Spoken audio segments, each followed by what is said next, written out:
गावापासून शहरापर्यंत व शहरापासून राज्यापर्यंत घडणाऱ्या सामाजिक राजकीय घडामोडी आपल्यापर्यंत तात्काळ पोहोचवण्यासाठी आपल्या सेवेत दाखल होत आहे।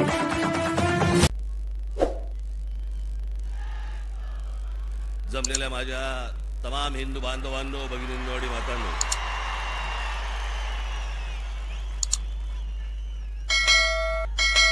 असं वाटतंय सभा सिमल्याला आहे।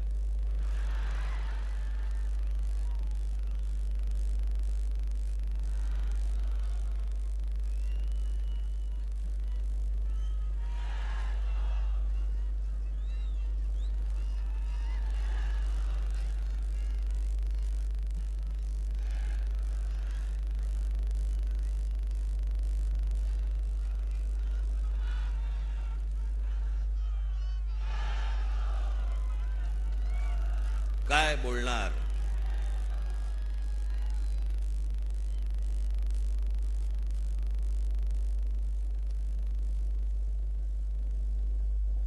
जवळपास 5 वर्षानंतर या खास करून महाराष्ट्रामध्ये निवडणुका होत आहेत।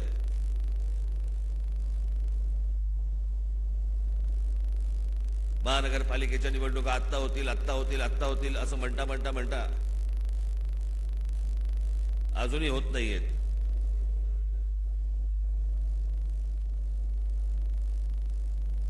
त्याच्यामुळे 2019ला ज्या निवडणुका झाल्या त्याच्यानंतर आज 2024ला निवडणुका होत आहेत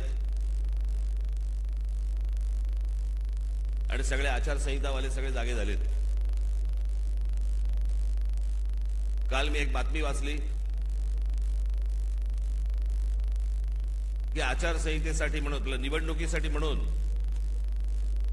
महानगरपालिकेची जेवढी हॉस्पिटल्स आहेत तिकडचे डॉक्टर्स आणि नर्सेस यांना निवडणुकीच्या कामावरती जुंपवलंय।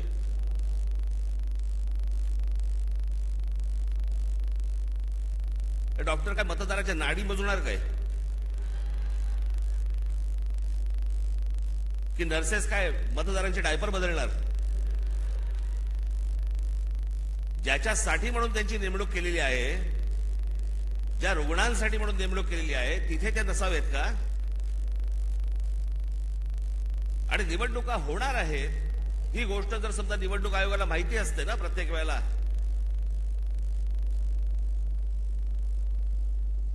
एक पॅरलल फळी का नाही उभी करत तुम्ही? दरवेळेला आपल्या काहीतरी शालेय शिक्षक घ्यायचे, नर्सेस घ्यायच्या, डॉक्टर्स घ्यायचे, हे कुठचे उपद्व्याप?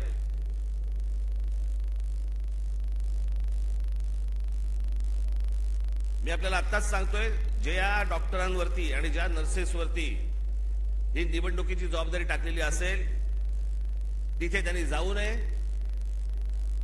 आणि ज्या रुग्णांची सेवा करण्यासाठी म्हणून तुम्ही आयुष्य घालवताय त्या हॉस्पिटलमध्ये परत तुम्ही जा, तिथे काम करा।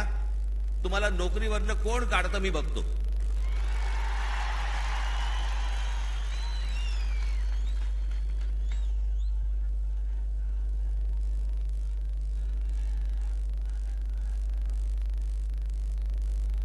आज सगळेजण तुम्ही महाराष्ट्राच्या कानाकोपऱ्यात सर्वजण आलात। सर्वप्रथम मी आपल्या सर्वांना मी गुढीपाडव्याच्या मनपूर्वक शुभेच्छा देतो। आज सणासुदीचा दिवस असून देखील या अशा प्रकारच्या सभा नुसत्याच होत नसतात, त्याला एक पोलीस यंत्रणेवरती देखील एक ताण असतो। पण आपल्या सणासुदीलाच्या दिवशी सगळ्या गोष्टी बाजूला सारून अशा कामांना ज्यावेळेला पोलीस माझे सहकारी ज्यावेळेला जुंपलेले असतात, त्या सर्व पोलीस अधिकाऱ्यांचे, माझे कॉन्स्टेबल माता भगिनी यांची मी दिलगिरी व्यक्त करतो की त्यांना या सगळ्या याच्यामध्ये काम करावं लागतंय। पण तुम्हालाही मनपूर्वक गुढीपाडव्याच्या मनपूर्वक शुभेच्छा।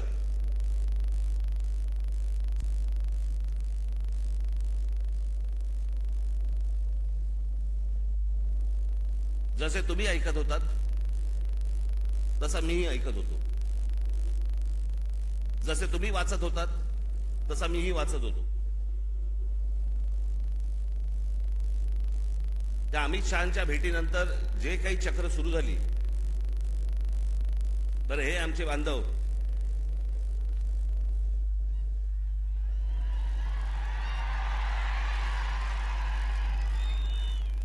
त्यांचा काही दोष नाही, चॅनल बोलले पाहिजे. रोजची चॅनल्स, त्याला मी एक नाव ठेवलंय, आज मला असे वाटते. लोकांना विचारायला कशाला पाहिजे, राजकारणाला विचारायला कशाला पाहिजे, दे ठोकून आपली बातमी. वाटेल त्या बातम्या चालू होत्या, वाटेल त्या बातम्या. मी आपला एन्जॉय करत होतो. मला काय बोलायचं ते बोला, मला जेव्हा बोलायचं तेव्हा मी बोलीन. त्या अमित शहाना भेटायला गेलो दिल्लीला.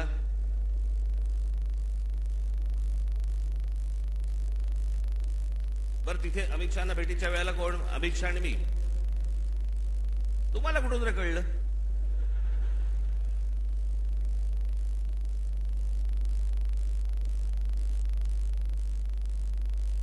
मी तिकडे दिल्लीला पोहोचलो काय, राज ठाकरेंना 12 तास थांबायची वेळ आली. अरे गधड्या, दुसऱ्या दिवशीची भेट होती. 12 तास थांबायची कुठून आली?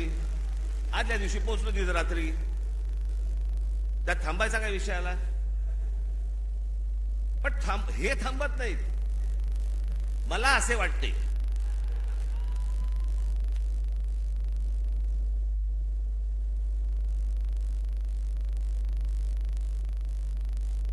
तिकडे काही पत्रकार मला भेटले. मला बोलले, साहेब कधी भेटायचं? म्हटलं मला नाही भेटायचं. माझ्याकडे आता सांगण्यासारखं काही नसेल, मी काय सांगू, मला सांगा, काय बोलू तू? म्हणून मी नाही म्हटलं. मी भेट झाली, तिकडनं विमानतळावरती आलो. इथून जाताना पण वो देखो जा रहे.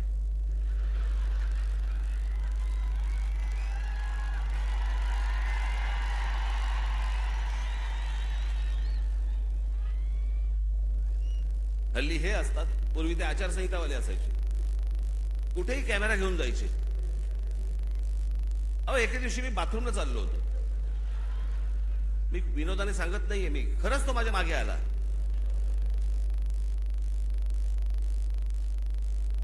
म्हटलं, पुढे काय करायचं ठरवलंयस?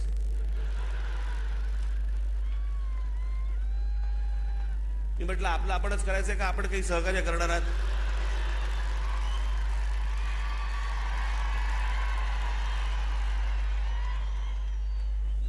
कुठे जरा मोकळीक म्हणून नाही. मी इथे माझ्या इकडे घराच्या बाहेर पत्रकार विचार इथे बसलेले असतात, त्यांना काही. मी म्हटलं, अरे एखादी गोष्ट ठरली, समजा निवडणुकीच्या संदर्भात ठरली, तर मी येऊन सांगीन ना की लपून लपून निवडणुका लढीन. कोणाला सांगू नको, मतदारांना कळवू नको मी निवडणूक लढवतोय. म्हटलं, अरे जर समजा काही ठरलं तर पत्रकार परिषद घेईन, भाषण करीन, येऊन सांगीन की बाबा असं असं अशाच्या गोष्टी ठरल्या आहेत. मग त्यांच्या लक्षात आलं की आता अमित शहाच्या भेटीनंतर काय होत नाहीये, पुढे काही मिळत नाही आपल्याला. मग आपण तो एपिसोड कसा पुढे न्यायचा, मला असे वाटतेचा. मग राज ठाकरे शिंदेच्या शिवसेनेचे प्रमुख होणार. अरे मूर्खांनो, मला जर व्हायचं असतं तेव्हाच नसतो झालो.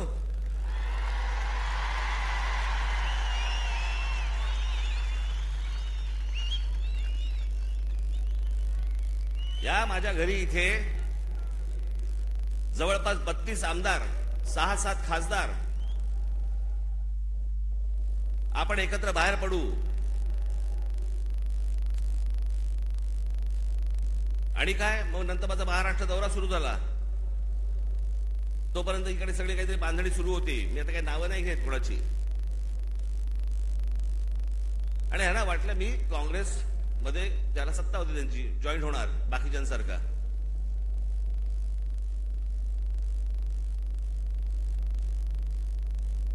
मी त्याला पहिल्यांदाच सांगितलं, म्हटलं मला पक्ष फोडून कुठचीही गोष्ट करायची नाही.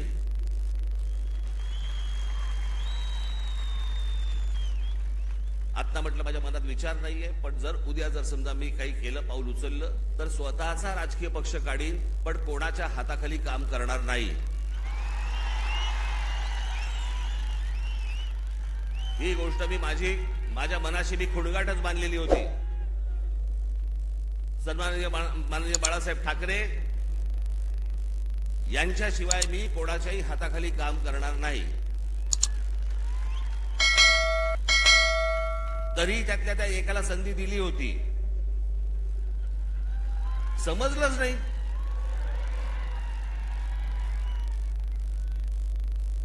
जाऊन दे, पण तो झाला भूतकाळ. त्याच्यामुळे असल्या कोणत्याही गोष्टींवरती तुम्ही विश्वास ठेवू नका. मी कोणत्याही शिवसेनेचा प्रमुख अध्यक्ष काही होणार नाही. मी जे अपत्य जन्माला घातलेलं आहे, महाराष्ट्र नवनिर्माण सेना, याचाच मी फक्त अध्यक्ष राहणार.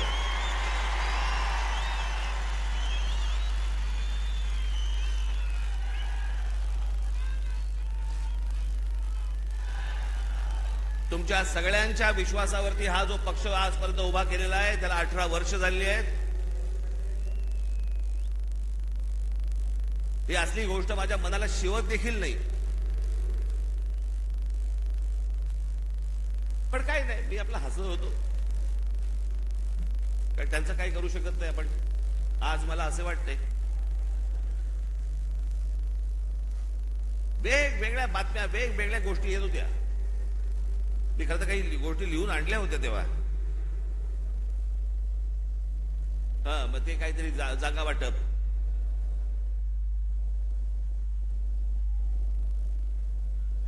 जागा वाटपाबद्दल चर्चा झाली. पण मी तुम्हाला खरं सांगू ना, मी शेवटचा जागा वाटपाच्या चर्चेला जो बसलो होतो 1995 साली, त्याच्यानंतर मी आजपर्यंत जागा वाटपाच्या चर्चेला मी कधी बसलो नाही. त्याच्यामुळे माझं टेम्परामेंटच नाही. 2 तू घे, 4 मला दे, मग ही नको, ती तू घे, तू ही घे, मग मला इथे सरकव, मग ह्याला इथे. मला ते जमत नाही, माझ्याकडनं होणार नाही, माझ्याकडनं जमणार नाही.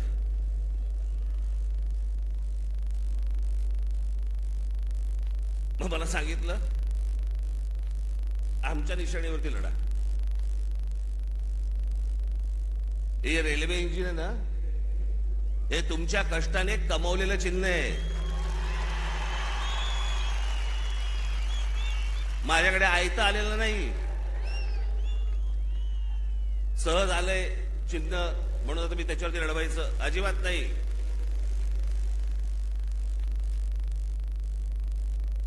चिन्हावरती कॉम्प्रोमाइज होणार नाही.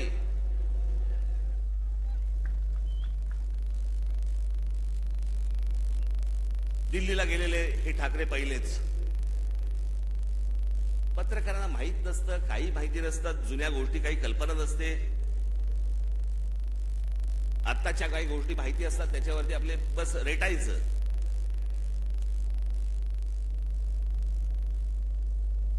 एकोणीसशे साली, मी तुम्हाला मुद्दामून सांगतो, 1980 साली माननीय बाळासाहेब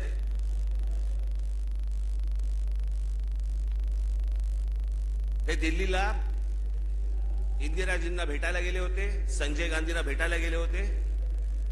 आणि भेटीला जायला काय प्रॉब्लेम आहे मला कळत नाही. मला अनेक लोक येऊन घरी भेटतात, म्हणून मी काय समजायचं, वार हे आता माझ्या घरी भेटायला आलेत मला, आता असं नाही समजत. कोणी कोणाकडे भेटायला जात असतात, गोष्टी लोक जात असतात. त्यात मोठेपणा आणि कमीपणा कसला आला? अहो, वर्ष 1.5 वर्ष झाले आपले महाराष्ट्राचे मुख्यमंत्री माझ्याशी बोलतायत, आपण एकत्र आलं पाहिजे, आपण एकत्र काहीतरी केलं पाहिजे. म्हटलं शी,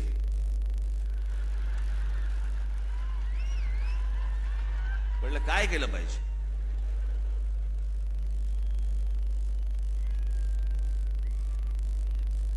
असं वर्ष 1.5 वर्ष ऐकतोय. मग मी शेवटी एक काम केलं. मी म्हटलं बाबा मला समजेना, मला देवेंद्रजी पण सांगत होते, फडणवीस, एकनाथजी पण सांगत होते, आपण एकत्र आलं पाहिजे, एकत्र आलं पाहिजे. म्हटलं एकत्र आलं पाहिजे म्हणजे काय?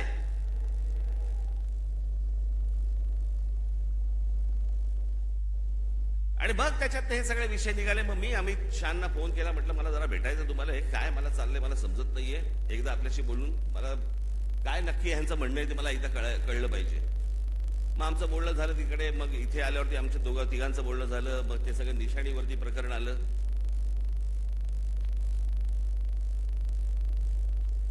मग लगेच सुरू झाले एका भेटीत, एका दौऱ्यात.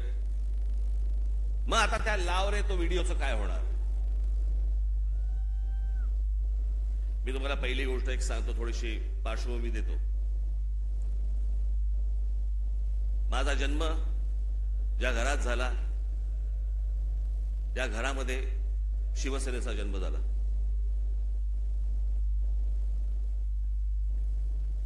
मी पहिल्यापासून जे पाहत आलो ती माननीय बाळासाहेबांची शिवसेना पाहत आलो. लहान असल्यापासून त्यांच्याबरोबर हिंडलो, फिरलो, अनेक ठिकाणी गेलो, अनेक सभांना गेलो, चॅलेंज सभांना गेलो. त्याच्यामुळे माझ्या आयुष्यातला एकमेव तेव्हाचा पक्ष होता तो म्हणजे शिवसेना. 1984 साली थोड्या काही काळासाठी असेल, पण 1988, 1989च्या आसपास प्रामुख्याने भारतीय जनता पक्ष आणि शिवसेनेची युती झाली. आणि ती युती झाल्यानंतर शिवसेनेबरोबर जर सर्वाधिक माझे संबंध कोणाबरोबर आले असतील तर ते भारतीय जनता पक्षाबरोबर आले. आमच्या गोपीनाथराव मुंडेंबरोबर आले, प्रमोद महाजनांबरोबर आले, आमच्या नितीन गडकरीजींबरोबर आले.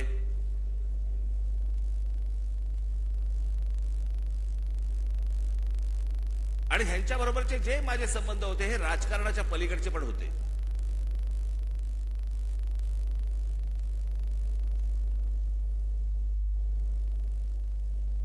माझा संबंध कधी काँग्रेस, राष्ट्रवादी खूप नंतर, पण काँग्रेसवाल्यांशी माझा तसा संबंध कधी आला नाही. भेटी होत्या, म्हणजे पु ल देशपांडेंच्या भाषेत सांगायचं तर काँग्रेसवाल्यांबरोबर भेटी होत्या, पण गाठी पडल्या त्या भाजपवाल्यांबरोबर.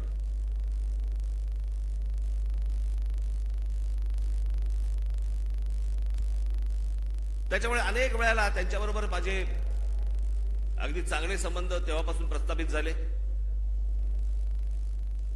आमचे प्रमोदजी गेले, मग त्या दरम्यान मी गुजरात दौऱ्यावरती गेलो. नरेंद्र मोदी यांच्याबरोबर माझे संबंध प्रस्थापित झाले. मी गुजरात पाहिला, त्यावेळेला खूप चालू होतं की गुजरातमध्ये कशा प्रकारची प्रगती होते, कशा प्रकारची डेव्हलपमेंट होते.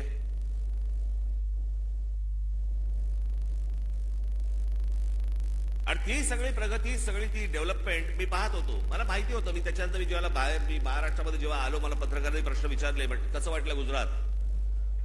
म्हटलं गुजरात डेव्हलप होतंय, पण महाराष्ट्र खूप पुढे आहे.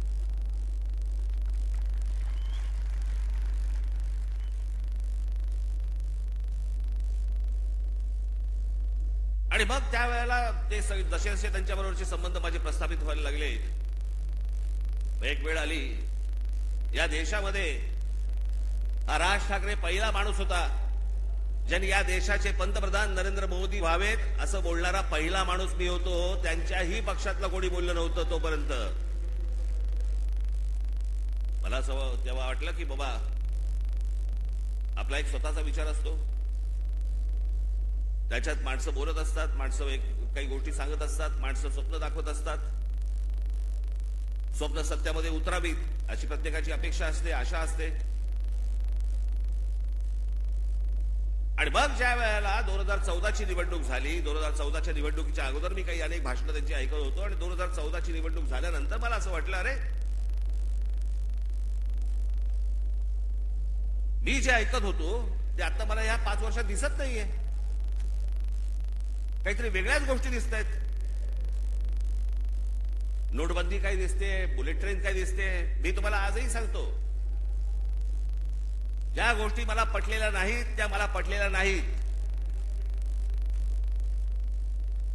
उद्या कितीही संबंध परत चांगले झाले किंवा नाही झाले तरी ज्या गोष्टी मला चांगल्या वाटल्या स्वागत करणार, ज्या गोष्टी नाही पटल्या विरोध करणार. आणि ज्या माणसावरती सर्वाधिक विश्वास असतो, अहो 30 वर्षानंतर राजीव गांधींची सत्ता आली होती 1984 साली, त्याच्यानंतर 20-30 वर्षानंतर एका माणसाच्या हातात या देशाचं बहुमत आलं. मी विचार करतो या देशाचं काय काय गोष्टी होऊ शकतात, काय काय गोष्टी घडू शकतात.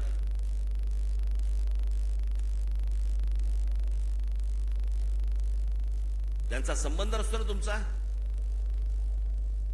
त्यांच्याकडे तुम्ही दुर्लक्ष करता, दोन शिव्या असताना दुर्लक्ष करता. पण ज्यांच्यावरती प्रेम असतं, ज्यांच्यावरती विश्वास असतो, त्याला ज्या वेळेला कुठेतरी तडा जातोय असं दिसायला लागलं, तर तो जो राग आपला असतो, तो राग आणि माझा राग तर टोकाचा आहे. मी महाराष्ट्रावरती प्रेम करतो, महाराष्ट्रातल्या मराठी माणसांवरती प्रेम करतो, महाराष्ट्रातल्या मराठी भाषेवरती प्रेम करतो, टोकाचं प्रेम करतो.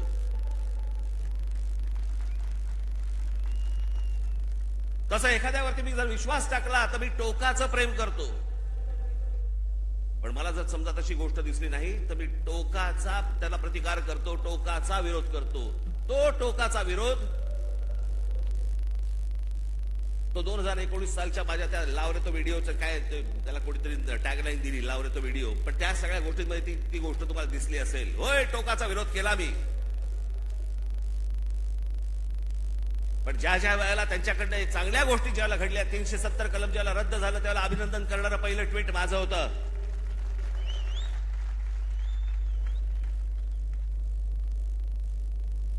गेल्या 5 वर्षामध्ये ज्या गोष्टी चांगल्या गोष्टी घडलेल्या आहेत त्याचं अभिनंदन केलंय, स्वागत केलेलं आहे.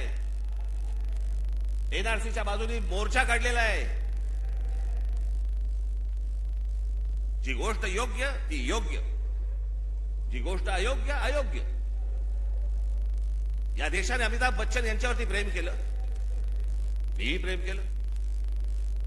पण ज्या वेळेला एक माणूस ज्या वेळेला मला असं वाटायला लागलं की अरे एका प्रांताचा विचार करतोय, मला नाही पटलं. पण त्या सगळ्या गोष्टींमध्ये जर समजा तुम्ही बघितलं तर त्याच्यामध्ये व्यक्तिगत टीका कुठेही नव्हती.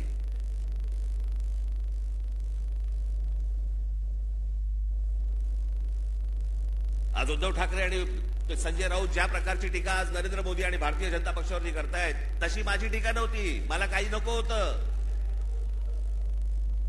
मला मुख्यमंत्री पद मिळालं नाही म्हणून मी विरोध नाही केला. मला भूमिका पटली नाही म्हणून मी विरोध केला.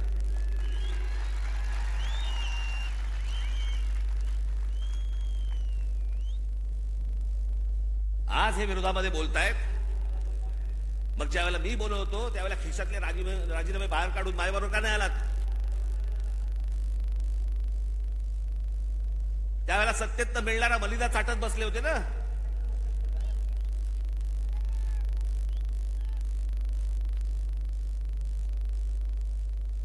आज ह्यांना या गोष्टी सुचतायत.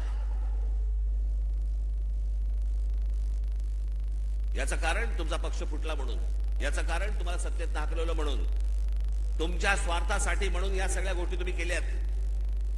मी त्या गोष्टी नाही केल्या. मला भूमिका नाही पटली म्हणून मी विरोध केला. मला त्याच्या बदल्यात काही हवं होतं म्हणून नाही विरोध केला.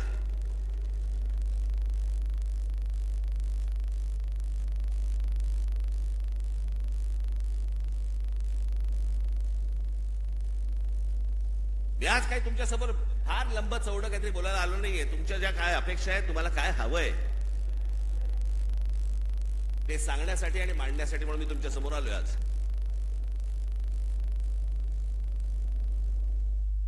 नरेंद्र मोदींकडनं कसं आहे, आज तरुण, आज आम्ही दुपारी बोलत होतो, 2006 साली ज्यावेळेला मी पहिलं महाराष्ट्र नवनिर्माण पक्ष स्थापन केल्यानंतरचं पहिलं भाषण ज्यावेळेला मी इथून केलं होतं, त्यावेळेला मी असं म्हटलं होतं, ज्याच्यावरती अनेक लोकांनी चेष्टा केली.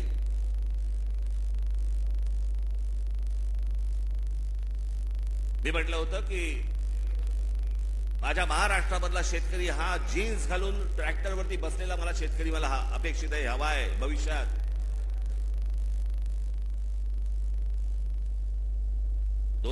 पासून ते युग सुरू झालं होतं. आज या जगामध्ये सगळ्यात तरुण जर देश कुठचा असेल, तरुण, तो आपला भारत देश आहे, हिंदुस्थान आहे. सर्वाधिक तरुण ना अमेरिका आहे, ना जपान आहे, ना अजून कुठचा देश आहे. आज फक्त भारत तरुण आहे.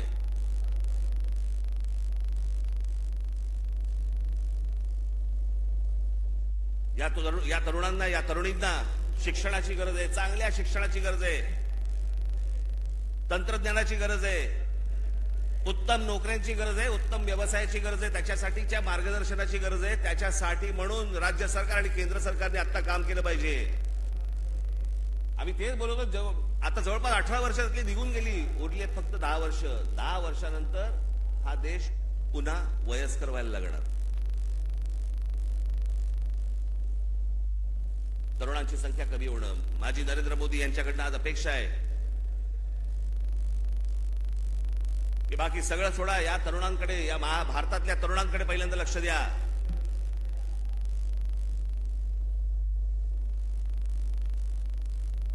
हेच ते फ्युचर आहे, हेच ते भविष्य आहे.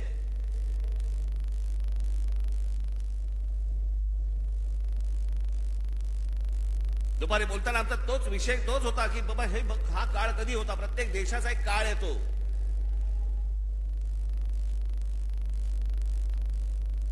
जसं जपानमध्ये एक काळ आला. जपानमध्ये ज्यावेळेला काळ आला त्यावेळेला तिकडे त्या अनेक कंपन्या उभ्या राहिल्या, सोनी पासून, होंडा पासून, काय काय अनेक गोष्टी सगळ्या उभ्या राहिल्या.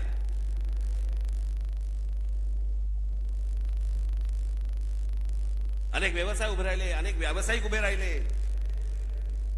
ज्याला घुसळून काढणं म्हणतो ना आपण, तसं सगळं अख्खा घुसळून निघाला तो देश. आज बघा कुठच्या कुठे असा हा देश घुसळून निघाला पाहिजे. आणि तसं जर आज उद्या घडलं नाही तर सगळ्याच गोष्टींवरचा समाजाचा विश्वास उडून जाईल. या देशामध्ये दुसरं तिसरं काही होणार नाही. या देशामध्ये फक्त अराजक येईल.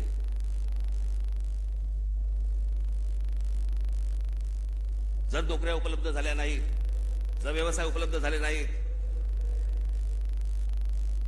लोकसभेमध्ये सांगितलं गेलं की या देशामधले, लोकसभेमध्ये सांगितलं गेलं की या देशामध्ये जवळपास 6 लाख उद्योगपती, व्यापारी हे हा देश सोडून गेले. 6 लाखाचा अर्थ काय होतो? आता अधिकृत आकडा आला आपल्याकडे, पण हे यापुढे होता कामा नये. या देशातल्या तरुणांकडे पाहणं गरजेचं आहे. महाराष्ट्र ज्या प्रकारचा कर भरतो केंद्राला, त्याच्या मोबदल्यात महाराष्ट्राला मोठा वाटा हा महाराष्ट्राला आला पाहिजे. याच्यासाठी म्हणून आज नरेंद्र मोदींकडनं माझी अपेक्षा आहे.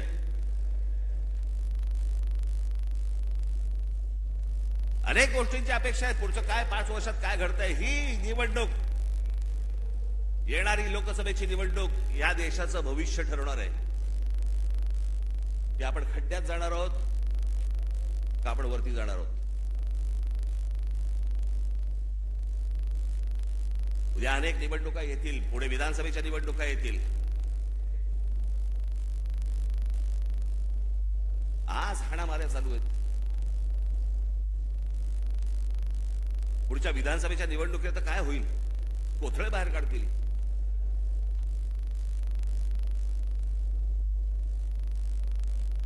याचं कारण मी मागच्या वेळेला तुम्हाला आठवतं, मी बोललो होतो तुम्हाला इथेच गेल्या वर्षीच्या सभेमध्ये, का त्याच्या गेल्या वर्षी सभेमध्ये तर आठवत नाही. महाराष्ट्रात कॅरम चुकीचा फुटला गेलाय. कोणाच्या सोंगट्या कोणाच्या भोगात आहेत तेच कळत नाही.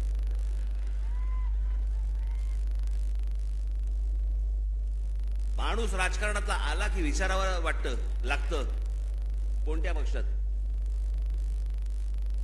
मध्यंतरी मी आपल्या पुण्याला गेलो होतो नाट्य संमेलनाला. तिकडे 5 जण मला भेटायला आले, नगरसेवक होते राष्ट्रवादीचे. मला बोलले नमस्कार साहेब. म्हटलं नमस्कार, आम्ही राष्ट्रवादीचे नगरसेवक. म्हटलं कोणाचे? त्यातले 3 बोलले आम्ही दादाचे, 2 बोलले आम्ही शरद पवारांचे. अशी सगळी परिस्थिती या महाराष्ट्राची झालेली आहे. या महाराष्ट्रातनं पुढे जाताना आपल्याला मार्ग शोधायचा आहे, आपल्याला मार्ग काढायचा आहे. माझ्या महाराष्ट्र सैनिकांवरती विश्वास आहे. आपण योग्य मार्ग आपण या महाराष्ट्राला दाखवू, निश्चित दाखवू. पण माझी महाराष्ट्राकडनं देखील अपेक्षा आहे, माझी महाराष्ट्राला देखील अपेक्षा आहे, माझ्या महाराष्ट्रातल्या मतदारांना देखील अपेक्षा आहे, माझी अपेक्षा आहे त्यांच्याकडनं कृपा करून व्यभिचाराला राजमान्यता देऊ नका. ज्या प्रकारचं राजकारण या महाराष्ट्रामध्ये सुरू आहे याला राजमान्यता जर समजा पुढे मिळत गेली, पुढचे दिवस भीषण आहेत.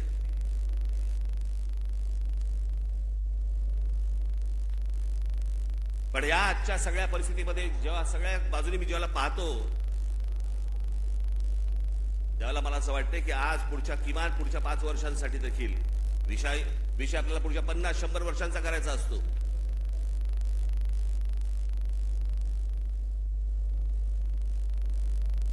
पण इथे ज्यावेळेला मी बसलो होतो, ज्यावेळेला देवेंद्र फडणवीस आणि मुख्यमंत्र्यांबरोबर, त्याच्यानंतर माझं आणि देवेंद्र फडणवीसांचं बोलणं झालं आणि मी म्हटलं की मला नको ते, म्हटलं तर मला त्या वाटाघाटी बिटाघाटी मला पाडू नका याच्यामध्ये.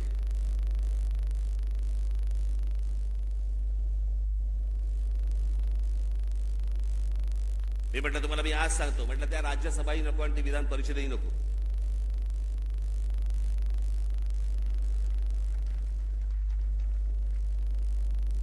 पण या देशाला चांगल्या खंबीर नेतृत्वाची गरज आहे, ज्याच्याकडनं माझ्या अपेक्षा आहेत त्याही पूर्ण झाल्या नाही तर राज ठाकरेचं तोंड आहेच. पण या पुढच्या काही भवितव्यासाठी म्हणून खंबीर नेतृत्वाची गरज असताना म्हणून मी त्यांना सांगितलं मला काही अपेक्षा नाहीयेत. महाराष्ट्र नवनिर्माण सेना, भारतीय जनता पक्ष, शिवसेना आणि एनसीपी, परंतु फक्त नरेंद्र मोदींसाठी बिनशर्त पाठिंबा देत आहे हे मी आज आपल्या समोर सगळ्यांसमोर जाहीर करतो. आणि माझ्या गावागावातल्या सगळ्या महाराष्ट्रामधून आलेल्या माझ्या सर्व महाराष्ट्र सैनिकांना मला फक्त एकच सांगायचंय, विधानसभेच्या तयारीला लागा, जोरात विधानसभेच्या तयारीला लागा. पुढच्या गोष्टी पुढे आपण कसलाही विचार न करता आत्ता बांधणीचा विचार केला पाहिजे आपण. आणि त्याच्यासाठी म्हणून मी तुम्हाला महाराष्ट्रभर सगळ्या ठिकाणी भेटण्यासाठी लवकरच आपल्यासमोर येत आहे. आज जे काही मला मांडायचं होतं हे आपल्यासमोर आज मांडलेलं आहे. उद्या अजून जर समजा समोरच्यांची पकपक झाली तर अजून माझी दारं खिडक्या उड्या करायला तोंडाच्या मी मोकळा आहे. आपण निश्चिंत राहा, जिथून आलेला आहात तिथून व्यवस्थित जा. जाताना आपण व्यवस्थित गाडीने ज्या आलेला आहात गाड्या नीट सांभाळून चालवा. घरचे लोक आपली वाट पाहत असतील. पुन्हा एकदा मी आपल्याला सर्वांना मी गुढीपाडव्याच्या मनपूर्वक शुभेच्छा देतो आणि आपणा सर्वांची मी रजा घेतो. धन्यवाद. जय हिंद, जय महाराष्ट्र. धन्यवाद.